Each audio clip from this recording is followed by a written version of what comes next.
Uyghur agentligining huzurunlagı tayarlagan bu adlik Uyghur xabarlari tüvendikçe. Lager şahidi Gülbahar Xatipacı xanımның guvohliklari Fransiya matbuotlarida.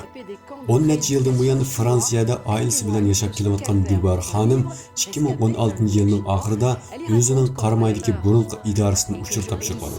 Uchurda Gülbahar xanımның cho'qim Qaramayga kelib pensiya rasmiyatlarini bajarishni talab qilgan. Shu vajidan vatanga qaytgan Gülbahar xanım o'zimi o'ylamagan holda put-qo'liga kishan sanilgan holda 3 yillik qamoq hayotini beshidan o'tkazishga majbur bo'ldi. Fransiyadagi yo'ldoshi va qizlarining to'xtamay bergan guvohliklar orqasida oxiri Fransiya hukumatining diplomatik besimlari bilan 3 yildan keyin qayta erkinlikka erishgan Gülbahar xanım oxiri Parijga qaytib kelib, oilasi bilan jam bo'ldi. Parijga yetib kelgan Gülbahar xanım bir mezgillik psixikalik davolanish va jismoniy jihatdan asliga kelish qatorliq jarayonlarni beshidan kechirib, bu hafta, ya'ni 2021-yili 11 yanvardan boshlab Fransiya matbuotlarida guvohlik berishni boshlaydi. Tunji guvohlikda Fransiyadagi ko'rurmanlari eng ko'p bo'lgan Radio Fransiyadagi radio ziyorati bo'lib, dushanba atiganda berilgan bu anglatish bir kun ichida Fransiya ijtimoiy to'rsiqlarida eng qiziq nuqtaga aylanadi. Shu kuni kechda Fransiyadagi asosli televiziya kanali bo'lgan Fransiya 2-kanali hech qanday jinoyat o'tkazmay 3 yil mahbuslik hayotini kechirgan Uyg'ur ayol temasida ziyorat programmasi ishlab, Gülbahar xonimning lagerdagi echinishli sarguzashtlari bayon qilinadi. Yuqorida aytilgan programmalarda Gülbahar xanım o'zining Xitoyga qaytgan kundan boshlab sababsiz qamalganligini, sababini so'raganda ularning hech qanday sabab ko'rsatilmaganligini, keyingi vaqtlarda bo'lsa Xitoy soqchi doiralari uning Fransiyadagi qizi Gulxumarning namoyishlarda tortib olingan suratini ko'rsatib turib, qizing chet elda bo'lgunchilik, terrorlik ishlari bilan shug'ullandi. Shuni biz seni tutdik deb besim ishlatganligini bayon qildi.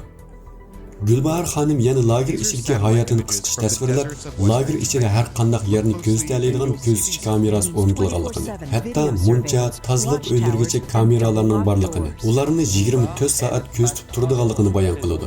Bir qitim u putquli kishanlangan holda 20 necha kun qattiq karvatga bog'lanib jazolanganligini so'zlab berdi. Yuqorqi bayonlardan sirt yana Xitoyning assimilyatsiya siyosati to'g'risida so'zlab, har qanday yerda Xitoy tilini so'zlashni shart qilganligini, agar Uyg'ur so'zlashsa jazolanganligini va Xitoylar Uyg'urlar bilan to'y qilsa 150 ming yuan bilan mukofotlanganligini bayon qildi. Lager ichida bo'lsa vaksina selish bahonasi bilan Uyg'urlarga kelish manbasi aniq bo'lmagan okullarning o'rilayotganligini, buni urg'izgan yosh Uyg'ur qizlarining odat kelishlarining to'xtab qolganligini bayon qildi. Gülbahar xanımның yuqorqi bayonlari Xitoyning lager siyosati, irqiy qirg'inchiligi qatorliq jinoyatlarni yana bir qadam ilgirlagan holda dunyo xalqiga pash qilgan bo'lib, bu guvohliklarning texmi inishga tafsiliy jarayonlari fransuz yozuvchi jurnalist Rozin Morkat tomonidan yozilgan Xitoy Gulag lageridan hayot qolgan tunji Uyg'urning sarguzashtlari degan kitobida yoritib berilgan. Bu kitap 2021-yili 13 yanvardan boshlab Fransiyadagi har qaysi cho'ng-kichik kitobxonalarda sotilishga boshlagan. Yaqindan buyon Fransiyada Gülbahar Celilova xanım va Gülbahar Xatipacı xanımdan iborat bu ikki qaysar xanımlarimizning qo'rqmaslik bilan oldiga chiqib guvohlik berish natijasida Fransiyadagi Uyg'ur qizg'inligi yana bir baldoq yuqori ko'tarildi. Fransiya televiziya radiolari, ijtimoiy to'rsiqlari yana bir qatim Uyg'ur bilan to'ldi. Shu sababdan agentligimiz nomidan qo'rqmaslik bilan guvohlik berish sebabida izchil pidokor bo'lib, Xitoyning razil jinoyatlarini dunyoga pash qilayotgan bu qahramonlarimizga oliy ehtirom va rahmatimizni bildiramiz. Avstriya Uyg'ur jamiyati Turkiya bosh elchisi bilan ko'rishdi.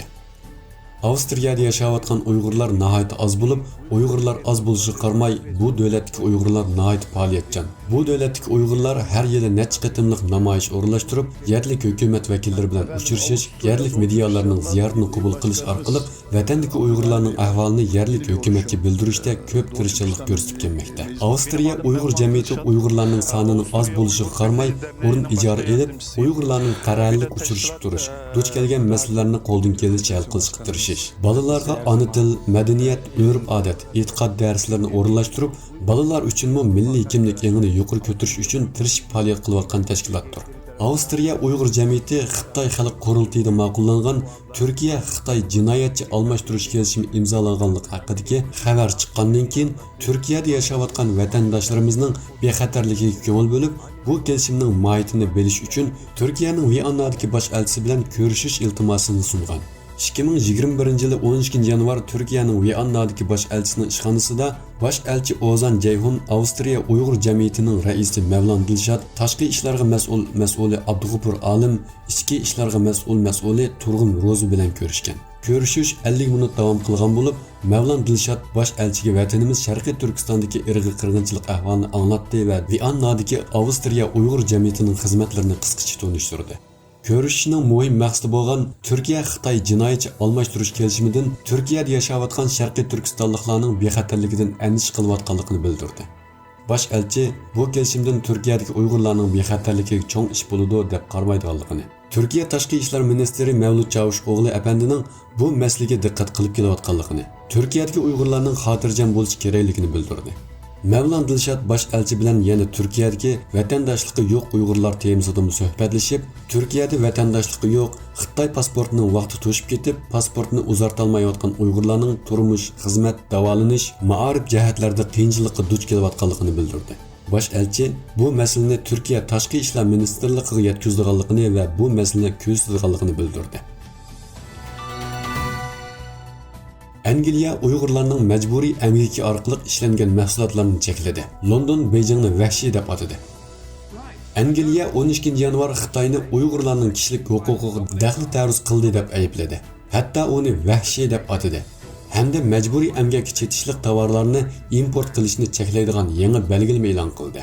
Angliya Tashqi ishlar ministri Dominic Raab nəhayət qattiq so'zlarni ishlatib mundaq dedi. Biz oldingi davrda yo'q qilishni umid qilgan bu xil intayin qo'rqinchli bo'lgan vahshiy harakatni dal mush paytlarda xalqaro jamiyatning muhim a'zosi bo'lgan bir davlat davomlashtiryapti. U Angliyaning buningga inkos qaytarish axloqiy mas'uliyatining borligini ta'kidladi va ba'zi bir planlarni o'ttirib qo'yib, agar Angliya shirkatlari Sharqiy Turkistondagi Uyg'urlarning kishilik huquqiga tajovuz qilish qilmishlaridan g'arazsiz yoki g'arazli holda manfaatga erishayotgan bo'lsa, yoki bu xil qilmishlarning kuchayishiga yordam berayotgan bo'lsa, hukumat bilan hamkorlashishi cheklanadi dedi. Turkiya prezidenti Erdo'g'an Xitoyning vaksinasini o'rg'izdi. Turkiya prezidenti Recep Tayyip Erdo'g'an 14 yanvar payshanba kuni Anqara doktorxonasida Xitoyning Sinovac shirkati ishlab chiqargan Xitoy virusi vaksinasini bosh bo'lib o'rg'izgan. Xabarlarga qaraganda Sahiyya ministri Fahrettin Kocamu oldingi kuni vaksina emlatkizgan. Erdo'g'anning bildirishicha, hozirga qadar 260 mingdan ortiq Turkiya fuqarosiga vaksina emlangan bo'lib, Erdo'g'an texnik ko'p fuqarolarning vaksina emlatkizishni tashabbus qilgan va pat fursatda butun turk xalqining virus xavfidan qutulishini umid qilganligini ta'kidlagan. Qirg'iziston prezidentlik saylimida Uyg'ur zeminidan ko'chgan Sadir Japarov o'tdi. Qirg'iziston saylam komitetining bugun jakarlashicha prezidentlik saylimida Sadir Japarov 79%lik g'alaba bilan o'tgan bo'lib, oktabrdan beri qalayimqonchilikqa patgan Qirg'izistonning siyosiy kelajagi bu yangi prezident bilan asliga qaytishi mo'ljallanmoqda. Sadir Japarov 1968-yilda tug'ilgan bo'lib, Makonchilar partiyasining a'zosi. U saylanishdan burun So'rinboy Jabikov istifa bergandan keyin muvaqqat bosh ministerlik vazifasini o'tagan bo'lib, 10 yanvar saylamda o'tgan. Bir qism taraflarning bayon qilishicha, Sadir Japarovning dadasi 1962-yili Sharqiy Turkistondan ko'chib borgan bo'lib, u saylam mezgilida Xitoyning Qirg'izistondan tuproq talab qilish haqidagi masalalarga Qirg'iziston Xitoyga bir chimdimi tuproq zamin bermaydi degan. U saylam g'alaba nutqida davlatni qonun bo'yicha idora qilamiz, Qirg'izistonni o'tgan 30 yildan beri qoplagan chiriklikka xotim beramiz degan.